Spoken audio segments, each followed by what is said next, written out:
चलिए नमस्कार, स्वागत है एक बार फिर से आप सभी का बीपीएससी मेकर के एक और एपिसोड में। दोस्तों आज जो आप यहाँ पे ये वीडियो देखने वाले हैं बेसिकली इसकी कोई नीड नहीं थी। लेकिन आप लोगों ने जिस प्रकार से कमेंट किया है हमारे सोशल मीडिया प्लेटफ़ॉर्म पर, तो कमेंट के आधार पर मजबूरन हमें ये प्रूफ़ देना पड़ रहा है कि हमारे मटेरियल से कितने प्रश्न एग्ज़ाम में बने हैं। बेसिकली इसी की चर्चा इस वीडियो में होगी और हम आपको प्रत्यक्ष प्रमाण देंगे कि कहाँ से, कौन से क्लास से, कौन से नोट से हमारे मतलब एग्ज़ाम में प्रश्न बने हैं। देखिए, यहाँ पर मैं आपको एक बात ये बता दूँ कि हमारी टीम के द्वारा जो इस एग्ज़ाम में प्रश्न पूछे गए हैं, वो सभी प्रश्नों की हम बात कर रहे हैं। तो धीरे-धीरे मटेरियल हमारा बहुत ज़्यादा है, तो धीरे-धीरे एक-एक करके हम एक-एक प्रश्न को लेकर चैनल पर इसके अतिरिक्त इंस्टाग्राम, टेलीग्राम और फेसबुक पर हमारी टीम के द्वारा वो अपडेट आपको कराया जा रहा था, ताकि यहाँ से एक प्रकार से मोटिवेशन मिले वैसे छात्रों को जो हमारे साथ बने हैं, ताकि उन्हें ये लगे कि बीपीएससी मेकर चैनल से हम जो पढ़ाई कर रहे हैं, यहाँ से एग्ज़ाम में प्रश्न बनते हैं। पिछले बार भी हमने आपको इस तरह का प्रूफ दिया था 68वीं में और इससे पहले बीपीएससी ऑडिटर, बिहार एसआई मतलब इस तरह के एग्जाम में हम आपको प्रूफ देते आए हैं और हमारे मटेरियल से नो डाउट अच्छे खासे प्रश्न बनते हैं। ये मैं आपको इसलिए बोल रहा हूँ क्योंकि यहाँ पर जिस प्रकार की प्रिपरेशन होती है, आपको इस प्रकार से समग्र रूप से करंट अफेयर्स या फिर अदर सेक्शन खास करके बिहार को लेकर इतनी कम कीमत पर आपको कहीं नहीं मिलने वाला है। अब यहाँ पर मैं आपको एक पोस्ट दिखाने वाला हूँ, ध्यान से देखिएगा। यहाँ पर एक कमेंट है, आई होप कि आपको दिख रहा होगा। देखिए यूट्यूब पर जो कम्युनिटी पोस्ट होता है, जो आपको ध्यान रखना इस तरह से हमारी टीम के द्वारा आपको अपडेट दिया जा रहा था कि ये जो प्रश्न एग्जाम में बने हैं, जैसे ये 66 नंबर प्रश्न है, तो ये किस वीडियो से प्रश्न है, यहाँ पर लिखा गया है और इसका स्क्रीनशॉट यहाँ पर लगाया गया है कि प्रत्यक्ष तौर पर हमारे वीडियो से एग्जाम में प्रश्न बने हैं। आप देखिए थोड़ा-सा मोटिवेट हो जाइए कि हाँ, यहाँ से प्रश्न बनते हैं, तो हमारी जो एकाग्रता होगी वो बीपीएससी मेकर पे ही होगी। अगर हम करंट अफेयर्स की प्रिपरेशन करेंगे तो बीपीएससी मेकर के माध्यम से करेंगे क्योंकि एक ट्रस्टेड संस्थान है। इस तरह की मतलब चीज़ों के लिए हमारी टीम के द्वारा ये आपको दिया जाता है। क्योंकि जिस प्रकार से हमने आपके साथ मेहनत किया है, वो शायद कोई नहीं किया होगा। हमने बेहतरीन तरीके से पिछले 1 वर्षों से, हालाँकि पिछले 3-4 वर्षों से यहाँ पर आपको करंट देखने को मिल रहा है, लेकिन 69वीं के लिए पिछले 1 वर्षों से जो हमने आपके लिए मेहनत किया था, आप विद्यार्थी हो के उतने मेहनत नहीं किए होंगे जितनी हमारी टीम ने कंटेंट को तैयार करने में आपके लिए मेहनत किया है। आप हमारे पीडीएफ को देखेंगे, हमारे नोट्स को देखेंगे, हमारे वीडियोज़ को देखेंगे, तो आपको अंदाज़ा लगेगा। फिलहाल इस कमेंट की बात करते हैं, कैसी मानसिकता का ये प्राणी है जो लिखा कि 150 में 1 आ गया। क्या बात है सर! क्या बात है सर! ये बात है सर, 1 आ गया। देखिए यहाँ पर इससे ये झलक रहा है कि इनकी जो सोच है वो किस प्रकार की है। जो एक-एक प्रश्न हम इस प्रकार से अपलोड कर रहे थे, तो इसी में कमेंट आया था, ठीक है? समझिए इस तरह की मानसिकता जो है वो कहाँ इसे लेके जाएगी, ठीक है? तो यही हमारा यहाँ पे बताना एक उद्देश्य था कि इस तरह की सोच बिल्कुल नहीं रखिए। करंट अफेयर्स या फिर कोई भी चीज़ें अगर कहीं से पढ़ रहे हैं, तो शिक्षक की जो भावना होती है, जो शिक्षक का जो रिस्पेक्ट होता है, वो भी आपके हाथ में होता है। एक विद्यार्थी होने के नाते अगर किसी शिक्षक से आपको उनकी पढ़ाई पसंद नहीं आ रही हो, तो ज़रूरी नहीं कि वहीं से पढ़ना, जहाँ से आपको समझ आए वहाँ से पढ़िए। लेकिन किसी की रिस्पेक्ट को मतलब ठुकराना वो अच्छी बात नहीं है। ठीक है, फिलहाल इनकी बात नहीं करेंगे। यहाँ पे देखिए कितना मतलब अभद्र तरीके से लिखा गया। कुछ लोग 2-4 लोग ऐसे भी हैं जो कि गाली-गलौज पर भी उतर जाते हैं। अच्छा ये किस प्रकार के प्राणी हैं मैं नहीं जानता, लेकिन ये विद्यार्थी हैं या फिर किसी अन्य कोचिंग संस्थान के जो चमचे होते हैं वो हैं, पता नहीं कौन है। बेसिकली इस तरह के कमेंट आप लोगों को नहीं करना है।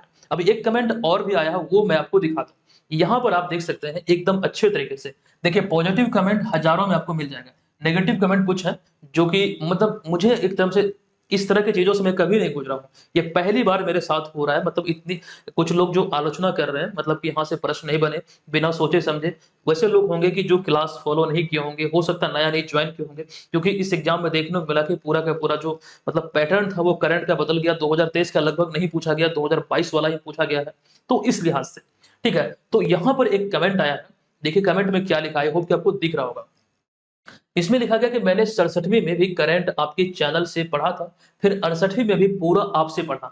बाकी एग्ज़ाम भी आपके करंट अफेयर्स के भरोसे दिया था और आपकी ऐप से करंट कवर करने के बाद और कहीं से करंट करने की ज़रूरत मुझे आज तक नहीं पड़ी पिछले या फिर आज तक नहीं पड़ी 2 साल में। Thank you sir. ये अभी थोड़ी देर पहले आया था तो आप देख सकते हैं। ये है जेन्युइन स्टूडेंट जो हमारे मटेरियल से पढ़े हैं या फिर जो हमारे मटेरियल से पढ़ी है, वो इस प्रकार के कमेंट कर रही है। तो ये चीज़ें आपको समझना है। चलिए अब मैं आपको प्रूफ़ दे दूँ जहाँ से एग्ज़ाम में प्रश्न बने हैं। जैसे इस प्रश्न की हम बात करें, प्रश्न संख्या भी इधर हमने दर्शाया है, आप यहाँ पे देखते रहेंगे। तो यहाँ पर आपको ध्यान देना है, यहाँ पे मिलान वाले प्रश्न थे। एक्चुअली में यहाँ पर सूची 1 और सूची 2 जो दी गई है, ये 2023 में ये आर्टेमिस के बारे में हमने आपको बतलाया था। आर्टेमिस के बारे में हमने आपको बताया था कि यह चंद्रमा और मंगल ग्रह के लिए मतलब कि ये मिशन है। आपको ध्यान रखना है ये सी का जो हो जाएगा ये 4 हो जाएगा। यही एक करंट अफेयर्स ये सूची में यही एक करंट अफेयर्स मतलब इसमें शामिल था। बाकी जो कैसिनी, ह्यूजेंस और जूनो और वेरिटोस आदि लिखा गया है, ये सभी 2004 और इससे पहले के हैं वो यहाँ पर हमने लिखा है। आप यहाँ पर देख सकते हैं। ये करंट जो यहाँ पर जो हमने लिखा आर्टेमिस के बारे में जानकारी आपको दिया था, आप यहाँ पर देख सकते हैं आर्टेमिस कार्यक्रम या फिर आर्टेमिस मिशन जो है नासा के द्वारा, ये आपको ध्यान रखना है मानव अंतरिक्ष उड़ान है जो कि चंद्रमा से मंगल तक का है।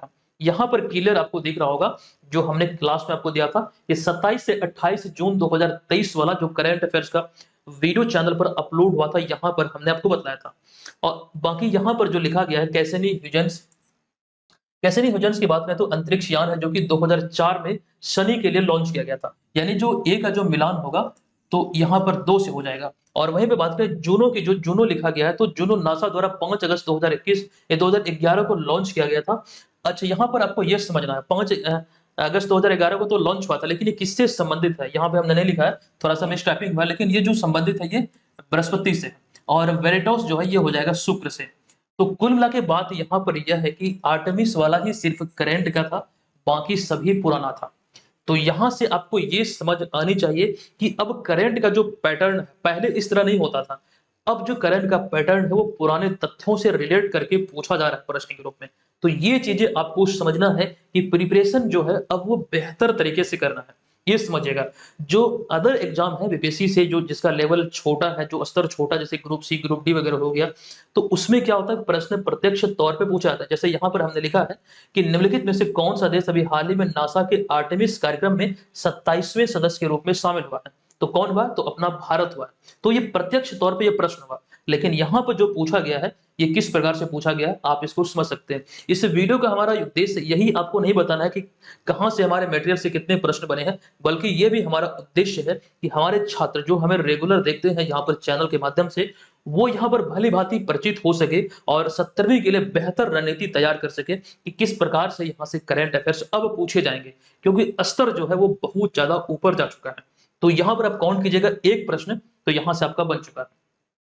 दूसरे प्रश्न पे आते हैं, रूस के वैगनर भाड़े के सैनिक समूह का मुखिया कौन है। देखिए ये प्रश्न किस प्रकार से पूछा गया, एक्चुअली में हमने जो आपको जानकारी दिया था कि रूस का जो वैगनर जो समूह है इसको अभी हाल ही में ब्रिटेन ने आतंकवादी संगठन घोषित किया था। आप यहाँ पे देख सकते हैं क्लास में हमने आपको जानकारी दिया था 19 से 20 सितंबर 2023 वाले करंट अफेयर से। एक्चुअली में इसके मुखिया की हम बात करें, ये जानकारी हमने आपको उस तरह से नहीं दिया था, लेकिन फिर भी आपको बता दूं कि जो इसके जो मुखिया थे इनका नाम है येवगेनी प्रिगोजिन, जो कि इनका अभी हाल ही में हवाई दुर्घटना में निधन हो गया। तो ये आपको ध्यान रखना, ये येवगेनी प्रिगोजिन ये इसके मुखिया है।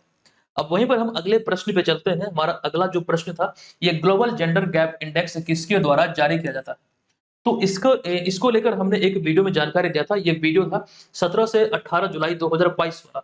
यहाँ पर आप देख सकते हैं ग्लोबल जेंडर गैप इंडेक्स में भारत को कौन सा स्थान मिला। तो ये चीजें हमने आपको बताया था कि भारत को इसमें 135वां स्थान मिला। और यहाँ पर लिखा गया क्लियर कि विश्व आर्थिक मंच द्वारा ये प्रत्येक वर्ष जारी किया जाता है। तो यहाँ पर जो वही प्रश्न पूछा गया था कि विश्व आर्थिक मंच द्वारा ये जारी किया जाता है। ठीक है, देख रहे हैं प्रश्न किस प्रकार से बनता है।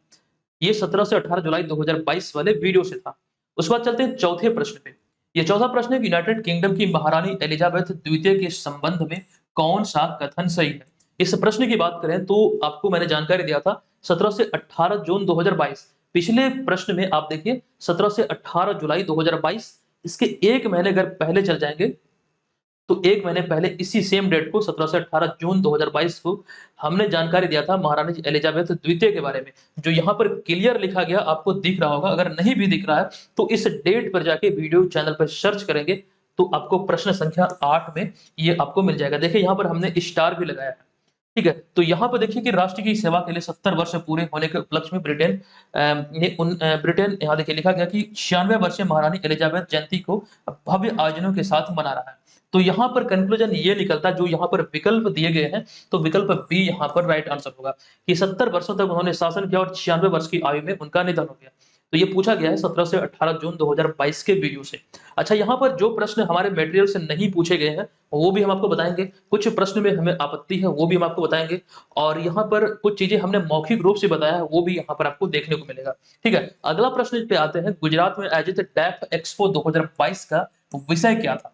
इस प्रश्न की जानकारी हमने आपको कब दिया था? सितंबर 2022 वाले करंट अफेयर्स पीडीएफ में जब आप देखेंगे, तो वहां पर ये प्रश्न आपको मिल जाएगा। सितंबर 2022 पर अगर पीडीएफ आपके पास है तो आप देखेंगे, तो इस प्रकार से हमने आपको जानकारी दिया था। और थीम जो होगा ये गौरव का मार्ग होगा, यानी कि विकल्प नंबर सी यहाँ पर इस प्रश्न का राइट आंसर होगा। कब? तो सितंबर 2022 वाले करंट अफेयर्स का मंथली पीडीएफ में। अगला प्रश्न है कि गिद्धों के संरक्षण के लिए राष्ट्रीय कार्रवाई द्वारा प्रस्तावित गिद्ध संरक्षण के लिए राज्य स्तरीय समिति का शुभारंभ किया, ये किस राज्य सरकार के द्वारा किया गया था? इसका जानकारी हमने आपको दिया था 21 से 23 अक्टूबर 2023 वाले करंट अफेयर्स में। अच्छा, 2022 वाला 21 से 23 अक्टूबर 2022 वाले करंट अफेयर्स में दिया था। आप यहाँ पे क्लियर देख सकते हैं प्रश्न संख्या 7 में। और आपको ध्यान रखना है, ये अभी तमिलनाडु सरकार के द्वारा अभी हाल ही में इस तरह का पैनल गठित किया गया था या फिर समिति गठित की गई थी। तो यहाँ पर यह भी प्रश्न पूछा गया है। अब यहाँ पर अगला प्रश्न है कि हाल ही में किस देश ने फिर से अरुणाचल प्रदेश को भारत का एक अभिन्न अंग घोषित किया है? इसकी जानकारी हमने आपको दिया था 19 मार्च 2022 वाले करंट अफेयर्स में, जब अमेरिका ने एक बार फिर से मैकमोहन रेखा को, मतलब जो भारत और चाइना के मध्य अरुणाचल प्रदेश में खास करके वहां पर मुख्य रूप से सीमा का जो निर्धारण करती है। आपको ये ध्यान रखना कि ब्रिटिश भारत के विदेश सचिव थे हेनरी मैकमोहन, इसी के नाम पर इस रेखा का नामकरण किया गया था। इस रेखा को, अगर इस रेखा के अस्तित्व की बात करें तो 1914 में ये अस्तित्व में आया था। और अभी हाल ही में अरुणाचल प्रदेश में भारत और चीन के मध्य जो ये सीमा विवाद चल रहा है, इसको अभी हाल ही में वैध ठहराया है किसने? तो अमेरिका ने। इस आधार पर यहाँ पर आपको कंक्लूजन निकालना है कि अमेरिका इसका राइट आंसर होगा। ये नहीं कि प्रश्न जो एग्जाम में पूछे गए हैं, जो नोट में हमें देखने को मिलेगा वही प्रश्न आपको मिलेंगे, ऐसा नहीं होता है। आपको सोच विकसित करनी पड़ेगी। ये नहीं कि यहाँ पे लिखा गया कि इस देश का, भारत का एक अभिन्न अंग किस देश ने घोषित किया है, वही प्रश्न। एक्सप्लेनेशन से, प्रश्न से और भी चीजों से जो आपने पहले पढ़ा है, तो तथ्यात्मक चीजों को ध्यान रखते हुए आप कंक्लूजन पर पहुंच सकते हैं। तो ये एक अच्छे विद्यार्थी की पहचान होती है कि आप चीजों को बेहतर तरीके से समझ सकते हैं। ये नहीं कि आप चीजों को देख रहे हैं जो हूबहू आप जो रटे हैं वही एग्जाम में आ जाए, तो ऐसे में आपको सफलता कभी नहीं मिलेगी। अब यहाँ पे हमारा अगला प्रश्न है कि भारत के रुद्राक्ष बाला साहब पाटिल ने काहिरा में आईएसएसएफ वर्ल्ड चैंपियनशिप में पुरुषों की 10 मीटर एयर राइफल में कौन सा पदक जीता है? ये प्रश्न पूछा गया था, जो हमने आपको बताया था 16 से 17 अक्टूबर 2022 वाला करंट अफेयर्स। वहां से आपको ध्यान रखना है, प्रश्न संख्या 3 से विस्तृत तौर पर यहाँ पे हमने आपको जानकारी दिया है। पूरी की पूरी डिटेल आप यहाँ पे देख सकते हैं। वीडियो में यहाँ पर इतना होता है, जो मंथली पीडीएफ मिलता है वहां पर और भी चीजें विस्तृत तौर पर हम आपको देते हैं। तो यहाँ पर क्लियर ये सारी चीजें लिखी गई जो कि आप देख सकते हैं। इन्होंने यहाँ पर अभी हाल ही में स्वर्ण पदक यानी कि गोल्ड मेडल अपने नाम किया था। नेक्स्ट अब चलते हैं अगले प्रश्न पे। यहाँ पर ये अगला प्रश्न है कि किस देश के साथ भारत ने आर्थिक सहयोग और व्यापार समझौते पर हस्ताक्षर किया है? बहुत इंपॉर्टेंट प्रश्न है, इसकी भी जानकारी हमने आपको दिया था अप्रैल 2022 वाला जो करंट अफेयर्स का मंथली पीडीएफ है आपके पास, उसमें देखिएगा प्रश्न संख्या 57 में। प्रश्न संख्या 57 में देखेंगे तो हूबहू वही प्रश्न है कि भारत ने किस देश के साथ आर्थिक सहयोग और व्यापार समझौते पर हस्ताक्षर किया है। ये सभी चीजें आपको प्रूफ के तौर पर हम आप दे रहे हैं। आपके पास वो सभी चीजें पहले से होगी, अगर नहीं भी है तो यूट्यूब पर सभी वीडियो अभी भी अपलोडेड है, आप जाके प्रूफ देख सकते हैं। तो क्लियर यहाँ पे लिखा गया कि ऑस्ट्रेलिया के साथ अभी हाल ही में ये समझौता हुआ है या फिर हस्ताक्षर किया गया है। तो राइट जो आंसर होगा वो होगा ऑस्ट्रेलिया। उसके बाद यहाँ पर हम आगे चलेंगे। अच्छा, अब यहाँ पर हम कुछ वैसे प्रश्नों को देखने वाले हैं, जितने भी यहाँ पर जो ब्लू जो आपको दिख रहा है मार्क, तो इसमें आपको ध्यान रखना ये सभी वैसे प्रश्न हैं जो कि हमने कुछ-कुछ चर्चा इस पे की थी मौखिक रूप से। जैसे कि यहाँ पर जो प्रश्न पूछा गया है, इसमें इंटरनेट ऑफ थिंग्स के बारे में हमने आपको जानकारी कुछ-कुछ दिया था। ये प्रश्न हालाँकि आपको कहीं देखने को नहीं मिलेगा, मौखिक रूप से ही हमने आपको बतलाया था। वैसे ही एक और प्रश्न है, जैसे कि चैट जीपीटी के बारे में जो पूछा गया, इसका पूरा नाम क्या होता है? चैट जीपीटी बहुत ज़्यादा खबरों में था, तो एक वीडियो में हमने आपको बताया था। हालाँकि इसका जो पूरा नाम होता है, ये होता है जनरेटिव प्री-ट्रेन्ड ट्रांसफार्मर। तो विकल्प नंबर ए यहाँ पर सही हो जाएगा। उसके बाद अगले प्रश्न पे आते हैं। अक्टूबर 2022 में लॉन्च किए गए टेस्ला के ह्यूमनॉइड रोबोट का नाम है, ये भी हमने आपको बताया था। साथ ही कुछ दिन पहले हमने सोफिया के बारे में आपको बताया था। हालाँकि टेस्ला द्वारा ऑप्टिमस लॉन्च किया गया है, ये यहाँ से आप ध्यान रखेंगे। सोफिया के बारे में हमने आपको बताया था कि सऊदी अरब की इसे नागरिकता प्राप्त हुई है, जो कि एक रोबोट है और सिंगापुर की एक कंपनी के द्वारा इसका एक निर्माण किया गया। आई थिंक सिंगापुर या हांगकांग होगा, आप लोग शायद देख लीजिएगा, मुझे एग्जैक्ट अभी कन्फ्यूजन थोड़ा-सा हो रहा है, सिंगापुर या फिर हांगकांग होगा। ठीक है, तो ये चीज़ें हमारे द्वारा आपको बताया गया है। वहीं पे अगले प्रश्न पे आते हैं, यहाँ पर बिहार सरकार ने किस वर्ष तक कार्बन उत्सर्जन कम कर बिहार को प्रदूषण मुक्त बनाने की योजना बनाई है? इसकी जानकारी हमने मौखिक तौर पर आपको दिया था 2040 तक। 2040 की ये योजना है, लेकिन हमें किसी भी विकल्प में 2040 देखने को ही नहीं मिल रहा।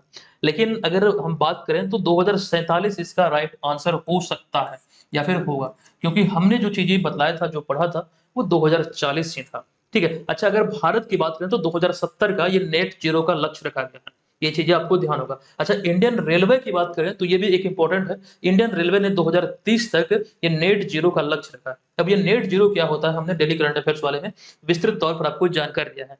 G20 के बारे में यहाँ पर एक प्रश्न पूछा गया था। G20 की जितनी बैठकें आयोजित हुई, जो भी चीज़ें यहाँ पर जो मतलब एक सार था इसका, वो सभी चीज़ें हमने आपको विस्तार पूर्वक बताया था। लेकिन प्रश्न जो पूछे गए हैं वो बहुत हार्ड, बहुत डीप में जाके पूछे गए हैं। हमने इस तरह से आपको जानकारी नहीं दिया था, लेकिन कुछ-कुछ तौर पर हमने इसमें आपको बतलाया था। यहाँ पर ये समझिए कि वैश्विक जीडीपी में अगर हम बात करें G20 सदस्य देशों की, तो ये 85% भागीदारी है और वैश्विक बाजार का लगभग 50%। देखिए यहाँ पर जो लिखा गया है कि वैश्विक बाजार का लगभग 50%, ये लगभग 50% नहीं होगा, लगभग 80% होगा। ये यहाँ ध्यान रखिए, ये कथन हमारा गलत है और विश्व की लगभग 2/3 जनसंख्या ये G20 देश कवर करता है। हालाँकि G20 अब ये G21 हो गया है, क्योंकि इसमें अब जो है अफ्रीकी यूनियन, जो कि 55 देशों वाला अफ्रीकी यूनियन है, वो इसमें शामिल हो गया है। तो इस वजह से अब इसका नाम पड़ गया G21 और G20 की जो अभी हाल ही में 18वीं शिखर सम्मेलन आयोजित हुई थी, वो भारत की अध्यक्षता में नई दिल्ली प्रगति मैदान में भारत मंडपम में आयोजित हुई थी। फिलहाल यहाँ पर जो इसका राइट आंसर होगा वो होगा विकल्प नंबर सी, 1 और 3 इसका करेक्ट आंसर होगा। अब उसके बाद अगले प्रश्न पे चलते हैं। गहरे समुद्र में डूबने वाली पनडुब्बी का नाम क्या है, जो टाइटैनिक जहाज के मलबे को देखने के लिए गया था? इस तरह का ही एक प्रश्न है और ये भी हमने आपको बताया था मौखिक तौर पर कि टाइटन इस जहाज का नाम था। टाइटन आप यहाँ पे देख सकते हैं।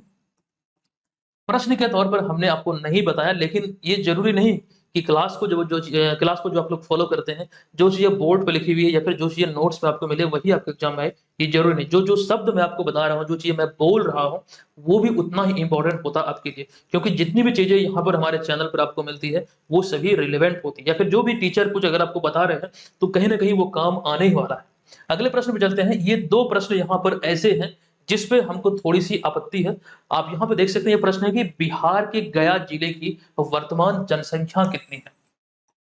देखिए, इसका राइट आंसर मुझे नहीं मालूम। अब आपत्ति मैं इसलिए बोल रहा हूँ क्योंकि इस तरह के प्रश्न मुझे नहीं लगता कि एग्ज़ाम में पूछा जाना चाहिए।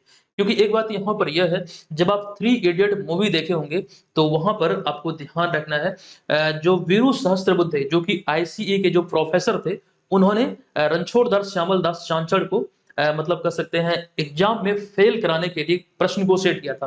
तो कुछ प्रश्न आपको एग्ज़ाम में, यहाँ बीपीएससी वाले एग्ज़ाम की हम बात करें, कुछ प्रश्न ऐसे पूछे गए थे से मतलब उसका एक ही उद्देश्य था कि विद्यार्थी इसको हल नहीं कर पाए, वैसे विद्यार्थी हल कर पाए जो बहुत ज़्यादा डीपली पढ़े हैं। मुझे नहीं लगता कि जो 20 से 25 प्रश्न पूछे गए हैं, 5% विद्यार्थी भी उसको हल किया किए होंगे। आयोग भी अब ये चाहती है कि अच्छे से अच्छे कैंडिडेट हमें मिले, तो इसलिए कुछ प्रश्नों को बहुत ज़्यादा हार्ड किया गया। तो जैसे यहाँ पर इसी की बात करें कि बिहार के गया जिले की वर्तमान जनसंख्या कितनी है, तो इस तरह का प्रश्न मुझे नहीं लगता कि पूछा जाना चाहिए था।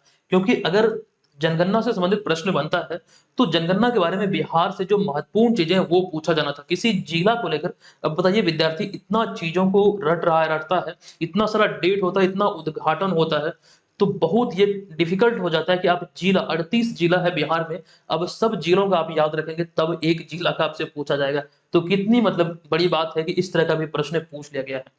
फिलहाल आगे आते हैं इस प्रश्न में, इसमें भी कुछ क्लियर हमें नज़र नहीं आया। लिखा गया कि संयुक्त राज्य अमेरिका के पूर्व राष्ट्रपति ने हाल ही में कहाँ अपना इंटरव्यू यानी कि साक्षात्कार दिया है? अब किस पूर्व अमेरिकी राष्ट्रपति की बात हो रही है और ये किस इंटरव्यू की बात हो रही है? इंटरव्यू तो बहुत सारे लोग देते हैं, कैसा-कैसा इंटरव्यू होता है। एक मीडिया वाला इंटरव्यू होता है, बहुत सारे प्रकार के होते हैं, लेकिन यहाँ पर कुछ मेंशन ही नहीं है। हालाँकि इसके बारे में हमने आपको बतलाया भी नहीं था और इसका जानकारी मुझे भी नहीं मालूम है, इसकी जानकारी मतलब ये इसका राइट आंसर क्या होगा? तो ये 2 प्रश्न ऐसे थे जिस पर हमें आपत्ति नज़र आई। अब इसके बाद हम कुछ प्रश्नों को देखेंगे जहाँ से हमारे मटेरियल से प्रश्न नहीं बने। अच्छा, एक चीज़ यहाँ पर आप देख लीजिए कि 15 प्रश्न, टोटल जो प्रश्नों की संख्या है वो है 27। टोटल प्रश्नों की संख्या 27 है, उसमें से 15 प्रश्न के बारे में हमने आपको जानकारी दिया, जिसमें कुछ मौखिक तौर पर थे, जिनमें कुछ नोट्स और वीडियोस से थे। अब यहाँ पर कुछ प्रश्न और हैं जो कि हमने आपको नहीं बताया था, किसी भी तौर पर हमने वो जानकारी आपको नहीं दिया था। इसमें कुछ हार्ड टाइप के भी प्रश्न हैं, वो सभी आप यहाँ पर देख सकते हैं। देखिए 62 नंबर प्रश्न है, उसके बाद 68 नंबर प्रश्न है और फिर 75 नंबर प्रश्न है। आप यहाँ पर सभी को देखते जाइए। ये सभी कुछ प्रश्न हैं जो कि हमने आपको नहीं बताया था, ठीक है? तो आपको ध्यान रखना है कि 27 प्रश्न में से हमने 15 प्रश्न की जानकारी आपको बेहतर तरीके से दिया था।